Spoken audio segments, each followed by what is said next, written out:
Right, this seems to be deliberate psychiatric abuse in no uncertain terms. Now, for the third time, but for the first time in front of 40 people, because she had admitted it twice before, but I didn't have enough witnesses. So I got Dr. Saini, Saini, on Orwell Ward in the Harbour in Blackpool, to admit in front of every patient and every member of staff she couldn't assess me. Now, when I was called into the to a review, when Gareth, who was using my guitar, which incidentally has the Woody Guthrie slogan written on it, "This machine kills fascists," because I don't like intolerance, I don't like totalitarianism, and the regime aboard me. But what's coming next is worse. Now, Dr. Saini, when she called me in the office, when Gareth, who was regularly using my guitar, was a good guitar player and possibly a professional singer and guitar player, entertained the people on the ward with his music, came in with a Joy Division t-shirt on. I explained to him that not only are Joy Division a band who had a band member who hanged himself, which isn't a good association on the psychiatric ward, and it is the name given to the abhorrent Nazis who raped female Holocaust victims immediately before going to the gas chambers. And when I told him this, he laughed and I was disgusted. And as a result, that was him not using my guitar again. Now, obviously, I'm entitled to discuss with her. I laughed her at this. I'm a humanist. Now, when I was calling, Dr. Saini, who happens to be Asian and possibly of a religion that is anti-Semitic, I'm not anti-Asian, but I am against hatred. Now, Dr. Saini then later called me into the office in front of Helen Wolf and the two junior doctors. Now, to say it couldn't be done without a doctor, what's going next? Now, Chris McEwen gave me 10 milligrams of aripiprazole. Now, Alan Jones, then the day after, gave me 20 milligrams of aripiprazole. The 10 milligrams that Chris McEwen had signed for and confirmed he signed for before we went into the office to cover a story and became very sheepish afterwards when he realised he shouldn't have admitted it, there was a missing prescription for the 10 milligrams for the day before. And Alan Jones showed me one for 20 milligrams, which I hadn't had. Chris McEwen confirmed this in front of every member of staff. Now, the 23 pharmacists who were new all confirmed that the doses were mixed up and the titration from the aripiprazole tablet to the aripiprazole injection was going on 22 days too long. So was this a deliberate psychiatric abuse? Well, undoubtedly it was, but why? Was it because Dr. Saini, who admitted it couldn't have been done without a doctor, but ultimately I don't know whose decision it was, but Helen Wolf was there, the two junior doctors. I can't remember whether the typist was there. If she was behind us so unnoticed. Now,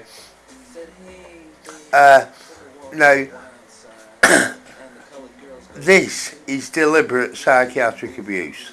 Now, Dr. Saini offered me an apology. I didn't accept it because I didn't know if it was her decision, although she said it couldn't be done without a doctor. I said, I know that, but I don't know if you made the decision. Now, later, Sean, who apparently lives near Ganatop, was becoming troublesome. I was trying to tell the staff for about 4 days. What did he do? Shut the door, so I raised my voice because the door was locked in the office. And staff nurses were treating computers and had no contact with the patients. So there is a story later when Smiling Police evicted me from Keats Ward, and I was there illegally because I wasn't sectioned on the picket ward. Now think about that. Why? Now, I smashed up the computers because I was sick of uh, staff nurses having no people contact and treating computers, and the former modern matron of the bowling unit, who later moved to Keats, Sarah Richardson, promised me staff nurses wouldn't be treating pieces of plastic. It got worse, so I smashed them up in protest, and amongst other things in protest, and Smiling Police came on the ward, saw me piss on the wall inside the wall, came and shook my hand, said it's nice to put a face to a name. You don't need to be here to go home and come with us, please. And it's significant that two sweet women brought me back. Proves everything. You know, if I'm so violent, why get two sweet women? Now, Dr. Saini also, when Greg Jones confirmed it was unavoidable self-defence with minimum force to Louise Corsa, my care coordinator from the high intensity team over the phone, and he's confirmed it to me, and he was one of the 4 human beings I had a few Mondays ago in the meeting they had about the harbour, in the harbour about me, because they're terrified of having me back because of the pen drives I've given them. Now, it's not for the physical violence because there was none. The Violence Reduction and Prevention Officer, Emma Worthington, admitted everything was self-defence. I was sent to seclusion by Nicole for violence. The video said I didn't move a fingernail. I challenged her afterwards when they came out. She says, yeah, but you nutted somebody. The video said that I didn't. Then she said, you were smoking for 35 minutes. I won't put it out. Well, it's a sadistic rule anyway, and Sadie, as in sadism, is the feminine name for Satan, so that says everything. They enjoy inflicting pain. Now,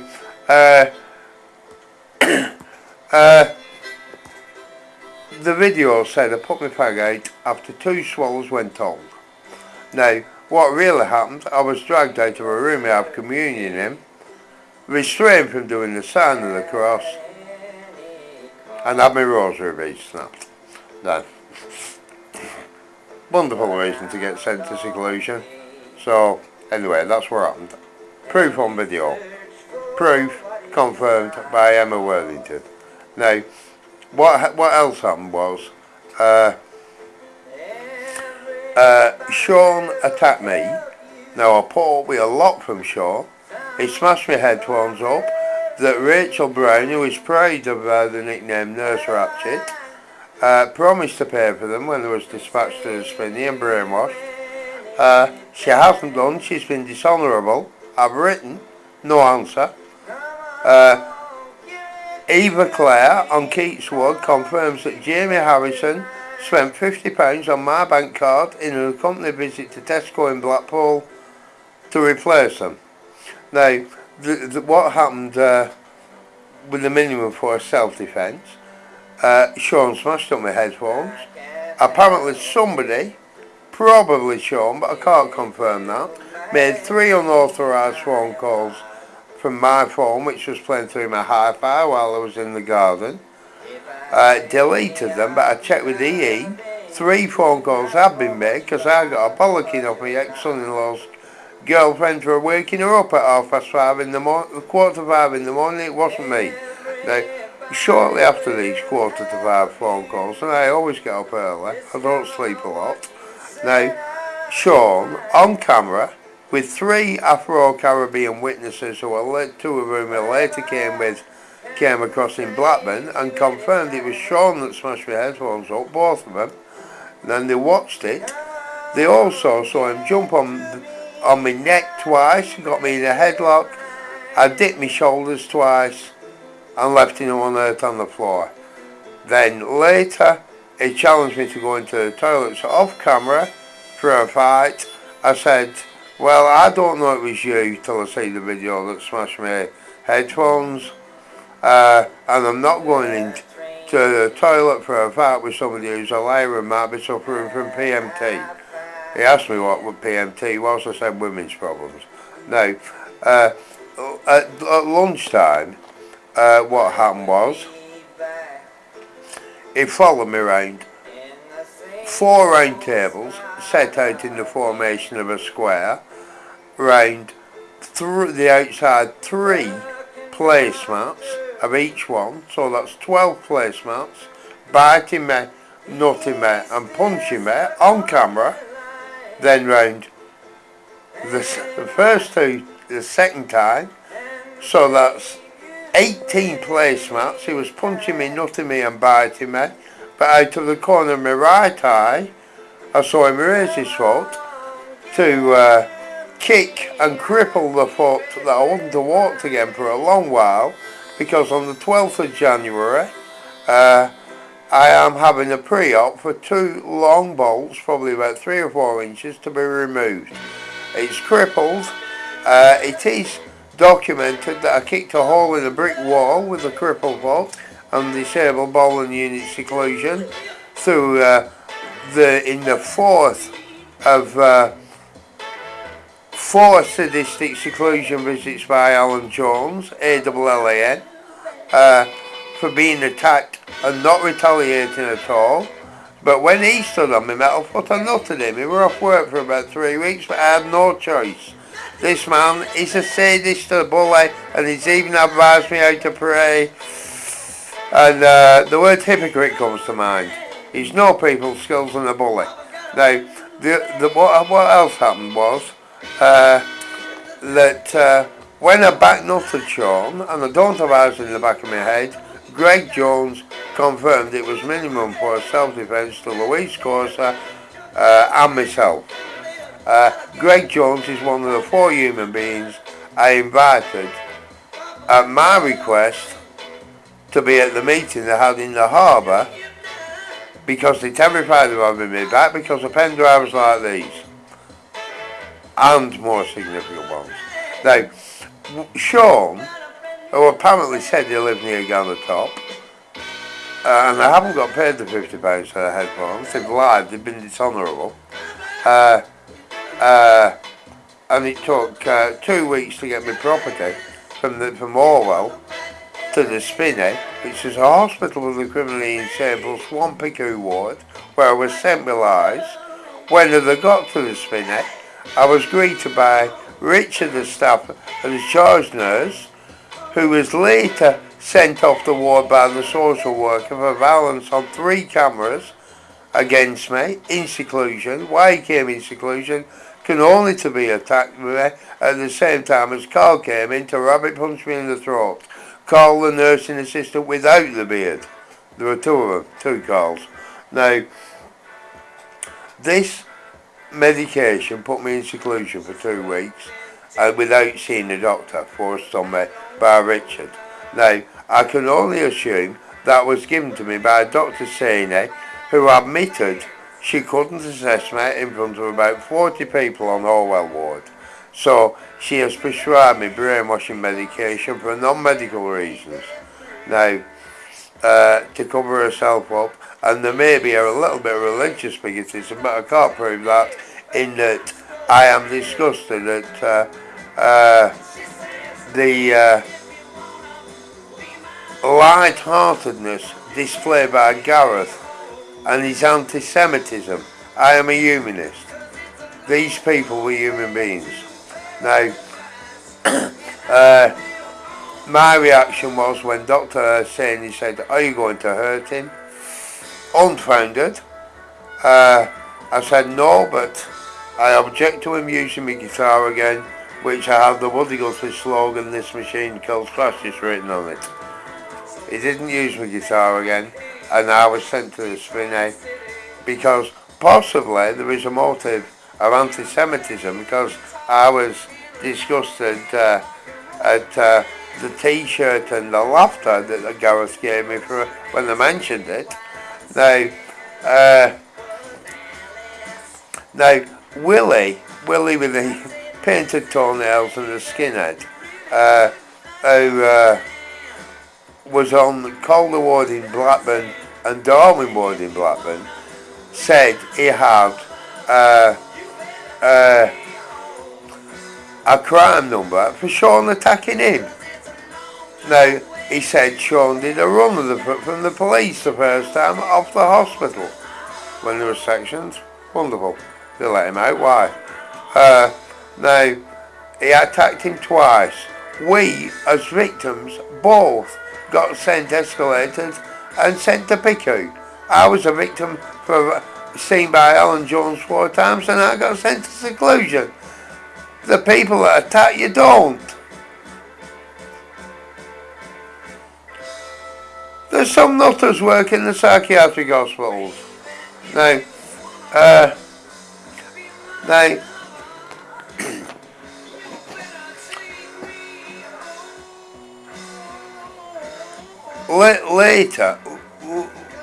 later, I can't remember if I said this, I was given a tub full of multicoloured tablets which made me very, very, very poorly in the spinny. I believe this was brainwashing tablets. Now, I didn't see a doctor, so who prescribed them? It must have been a doctor. But the only doctor I saw previously was Dr. Saini, and why is she prescribing a massive change of tablets when she admits she couldn't assess me and I have had no escalation in mental health problems. Now, 2 members of the Care Quality Commission were on the ward at the time when Sean attacked me and witnessed me ask every single member of staff after I left Sean with no face, with unavoidable self-defence, and I have no eyes in the back of my head, so when I back nutted him, unavoidably, and he was nutting me forwards as I was back nutting me backwards, and he raised his foot to my right foot, which is should have had an operation on the 15th of January, and it is on my mirror the operation arranged at Burnley General Hospital for 7:30 a.m, which was lied about by Dr. Harry, said it didn't exist in the tribunal in front of Gareth Miller, Stephen the advocate, and 2 associates personal from Burnley. It said I hadn't had an x-ray, which I had at Blackburn. My ex-son-in-law took me to it, which said the bolts were loose, and he said I hadn't been for a pre-op. He said I flatly refused olanzapine. Olanzapine is not on my records, or if it is, it's on my records falsely. I wasn't offered it, but it's inappropriate for what most of you and honourable doctors did. It's documented I'm not ill, there's no evidence of a diagnosis, and I'm not a hospital criterion, because most of you, when given the chance to listen to what I'm saying, thinks my thoughts are consistent. Now, I'm not listened to by other people. Now, so, also, Dr. Ara, in the tribunal on the 25th of February, told those 4 lies I mentioned, and 3 others, and Christine Parsons calls 2. Now, my care team, with very few exceptions, were described as reprehensible in front of 2 professional witnesses by most few. Helen Wolfe, the modern matron on Orwell Ward, 4 days before Sean attacked me, walked away seen by everybody when I asked her a quite reasonable question because I was worried. At what point do you defend yourself? Keats would admit they can't find me fears. But I did say to all the staff on Orwell Ward, after I left Sean without a face, and I was wondering what I was trying to prove, I said, what's the most satisfying thing about winning a fight after a 1,000-mile journey. There was a long pause and I said I had to tell him, knowing you weren't the daft twat that made the journey. So, I don't know what I was trying to prove. Dr. Saini wasn't following the NHS mandate, wasn't following the NHS directive, wasn't following the spirit of the NHS as it was founded in 1947, and broke the second line of the Hippocratic Oath, which is considered the damage you're doing. And she wrote false notes, which are libel, because she can't possibly have written the truth, because it incriminates her. So it's illogical to expect her to have done and incriminate suggests the word crime. Thank you.